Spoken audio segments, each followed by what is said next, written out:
Hello friends. आज की class में हम लोग देखने वाले हैं हिंदी पेडागोजी के कुछ प्रश्नों को, जो कि सीटेट 2022 के लिए बहुत ही महत्वपूर्ण है। तो चलिए शुरू करते हैं आज की क्लास को। देखिए, पहला प्रश्न है, समग्र भाषा पद्धति पर आधारित कक्षा।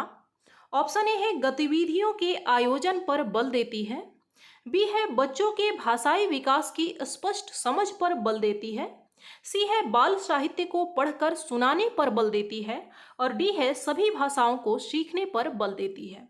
तो देखिए, इसका जो सही आंसर हो जाएगा वो है ऑप्शन बी, बच्चों के भाषाई विकास की स्पष्ट समझ पर बल देती है। दूसरा है, लेखन क्षमता का विकास करने के संदर्भ में आपके लिए सबसे अधिक महत्वपूर्ण है। ऑप्शन ए है सुंदर लेखन का अभ्यास, बी है मानक वर्तनी का प्रयोग, सी है सुनी पढ़ी और समझी हुई बातों की स्वाभाविक लिखित अभिव्यक्ति, और डी है दिए हुए बिंदुओं और निर्देशों के आधार पर निबंध लिखना। तो देखिए, इसका जो सही आंसर हो जाएगा वो है ऑप्शन सी, यानी कि बच्चा जो कुछ भी सुन रहा है, पढ़ रहा है, या फिर उसकी जो भी बातें हैं वो उसको अभिव्यक्त कर सके लिखकर, यह लेखन क्षमता के विकास के लिए सर्वाधिक महत्वपूर्ण होता है। तो ऑप्शन सी हमारा सही हो जाएगा। तीसरा प्रश्न है, पाठ के अंत में अभ्यास और गतिविधियों का उद्देश्य नहीं है। ऑप्शन ए है भाषा का विस्तार करना, बी है सृजनात्मकता का विकास करना, सी है बच्चों को अभिव्यक्ति के अवसर प्रदान करना, और डी है प्रश्नों के उत्तर सरलता से याद करवाना। तो देखिए, इसका जो सही आंसर हो जाएगा वो है ऑप्शन डी, प्रश्नों के उत्तर याद करवाना हमारा उद्देश्य नहीं होता है अभ्यास का, या फिर गतिविधियों का उद्देश्य ये नहीं है कि बच्चों को आपको कुछ भी चीज याद करवाना है, रटवाना है। अगला है, प्राथमिक कक्षाओं में रोल प्ले का उद्देश्य होना चाहिए। ऑप्शन ए है बच्चों को अभिनय सिखाना, बी है एक पद्धति के रूप में इसका उपयोग करना, सी है विभिन्न संदर्भों में भाषा प्रयोग के अवसर प्रदान करना, और डी है बच्चों को अनुशासित रखना। तो देखिए, इसका जो सही आंसर हो जाएगा वो है ऑप्शन सी, विभिन्न संदर्भों में भाषा प्रयोग के अवसर प्रदान करना। अगला है, भाषा की कक्षा में यह जरूरी है कि। ऑप्शन ए है भाषा शिक्षक भाषा का पूर्ण ज्ञाता हो, बी है भाषा शिक्षक बच्चों की उच्चारणगत शुद्धता पर विशेष ध्यान दे, सी है भाषा शिक्षक बच्चों की वर्तनी को बहुत कठोरता से ले, और डी है स्वयं भाषा शिक्षक की भाषा प्रभावी हो। तो देखिए, जो सबसे ज़्यादा जरूरी है वो है कि जो भाषा शिक्षक है उसकी खुद की भाषा प्रभावी हो। तो ऑप्शन डी हमारा सही हो जाएगा। अगला है, बच्चों की भाषा के आकलन का सर्वाधिक प्रभावी तरीका है। ऑप्शन ए है प्रश्नों के उत्तर देना, बी है प्रश्न पूछना और पढ़ी गई सामग्री पर प्रतिक्रिया व्यक्त करना, सी है श्रुत लेख, और डी है लिखित परीक्षा। तो लिखित परीक्षा को हम सबसे गलत मानते हैं आकलन का तरीका, या फिर केवल कुछ प्रश्नों का उत्तर देना। तो देखिए, इसका जो सही आंसर हो जाएगा वो है ऑप्शन बी, प्रश्न पूछना और पढ़ी गई सामग्री पर प्रतिक्रिया व्यक्त करना। अगला है, हिंदी भाषा के संदर्भ में एक महत्वपूर्ण उद्देश्य है कि बच्चे। ऑप्शन ए है कही या लिखी गई बात को शब्दतः कह और लिख सकें, बी है अपना शब्द भंडार विकसित कर सकें, सी है व्याकरण के नियमों को याद कर सकें, और डी है कही या लिखी गई बात का आलोचनात्मक दृष्टि से परख सकें। तो देखिए, इसका जो सही आंसर हो गया वो हो जाएगा ऑप्शन डी, यानी कि जो भी कुछ बोल रहे हैं या फिर लिखी गई बात का अपना आलोचनात्मक तरीके से उसे देख सकें। नियमों को याद करना हमारा ऑप्शन नहीं होता है, उद्देश्य नहीं होता है, यह गलत होता है। जहां भी देखें कि किसी भी चीज को याद करने की बात की जा रही है तो ऑप्शन हमारा गलत होता है। तो ऑप्शन डी हमारा सही आंसर हो जाएगा।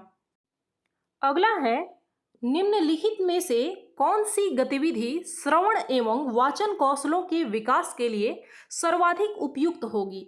ऑप्शन ए है कहानी सुनाकर उस पर बच्चों की प्रतिक्रिया जानना, बी है रेडियो समाचार सुनाना, सी है प्रश्नोत्तर सत्र आयोजित करवाना, और डी है हाव भाव के साथ कविता बुलवाना। तो देखिए, इसका जो सही आंसर हो जाएगा वो है ऑप्शन ए, कहानी सुनाकर उस पर बच्चों की प्रतिक्रिया जानना। इसके माध्यम से उनका जो श्रवण कौशल है उसका भी विकास होगा और साथ ही वाचन कौशल का भी विकास होगा। तो ऑप्शन ए हमारा सही हो जाएगा। अगला है, दूसरी कक्षा में पढ़ने वाला राम हिंदी की कक्षा में अपनी मातृभाषा में बात करता है, आप क्या करेंगे। ऑप्शन ए है उसे बिल्कुल अनदेखा कर पढ़ाते रहेंगे, बी है बाकी बच्चों से उसकी भाषा सीखने के लिए कहेंगे।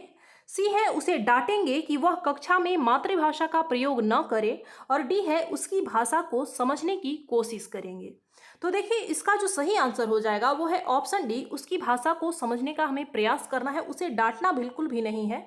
और जहाँ तक बात रही प्राथमिक कक्षा में, तो प्राथमिक कक्षा में बच्चों को उसकी मातृभाषा में ही शिक्षा प्रदान की जाती है। तो ऑप्शन डी हमारा सही हो जाएगा। अगला है, भाषा सीखने की क्षमता जन्मजात होती है, यह विचार किसकी देन है? ऑप्शन ए है चॉम्स्की, बी है थॉर्नडाइक, सी है स्किनर और डी है पॉलोव। तो देखिए इसका जो सही आंसर हो जाएगा वो है ऑप्शन ए चॉम्स्की। यह प्रश्न न जाने कितनी बार पूछा जा चुका है सीटेट में, तो आप लोग इसे ध्यान रखेंगे। अगला प्रश्न है, आपने अपने विद्यार्थियों को एक प्रश्न दिया है, घर से विद्यालय आने तक आप रास्ते में जो जो चीजें देखते हैं उन्हें लिखें। आपकी कक्षा में एक विद्यार्थी दृष्टिबाधित है, आप ऑप्शन ए है उसे इस प्रश्न का उत्तर लिखने के लिए मना करेंगे, बी है स्वयं प्रश्न का उत्तर लिख कर देंगे, सी है उसे कहेंगे कि अपने सहपाठी से पूछ कर लिख लो और डी है प्रश्न में उस बच्चे की आवश्यकता के अनुसार परिवर्तन करेंगे। तो देखिए इसका जो सही आंसर हो जाएगा वो है ऑप्शन डी, प्रश्न में जो है कुछ परिवर्तन करेंगे, क्योंकि बच्चा दृष्टिबाधित है, वह देख नहीं सकता है, तो ऐसे में वो इस प्रश्न का उत्तर कैसे लिखेगा? तो प्रश्न में हमें परिवर्तन करना है, हमें यह नहीं कहना है कि तुम इस प्रश्न का उत्तर नहीं लिखोगे या फिर हम स्वयं लिख कर दे देंगे। अगर आप ऐसा करते हैं तो उससे बच्चे में हीनता की भावना आएगी। तो ऑप्शन डी हमारा सही हो जाएगा।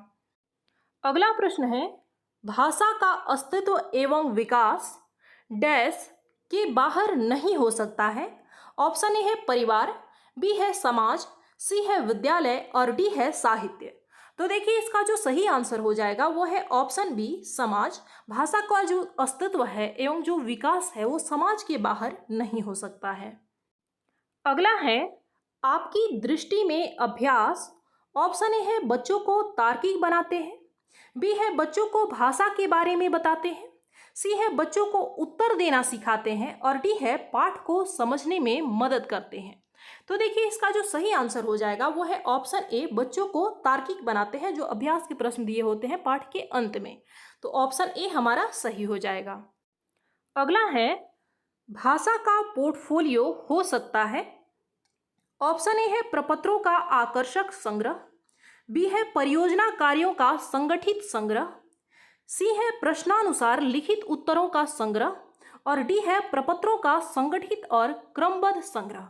तो देखिए पोर्टफोलियो जो होता है वो संगठित होता है और साथ ही क्रमबद्ध होता है, तो ऑप्शन डी हमारा सही हो जाएगा।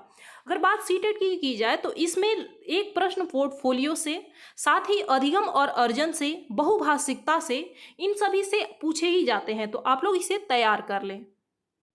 अगला और अंतिम प्रश्न है, पढ़ने का प्रारंभ, ऑप्शन ए है वर्णमाला से होना चाहिए, बी है कहानियों से होना चाहिए, सी है कविताओं से होना चाहिए और डी है अर्थपूर्ण सामग्री से होना चाहिए। तो देखिए इसका जो सही आंसर हो जाएगा वो है ऑप्शन डी, पढ़ने का जो प्रारंभ है वह अर्थपूर्ण सामग्री से होना चाहिए। तो ऑप्शन डी इसका सही आंसर हो जाएगा। तो आज के लिए बस इतना ही, मिलते हैं अगली क्लास में। धन्यवाद।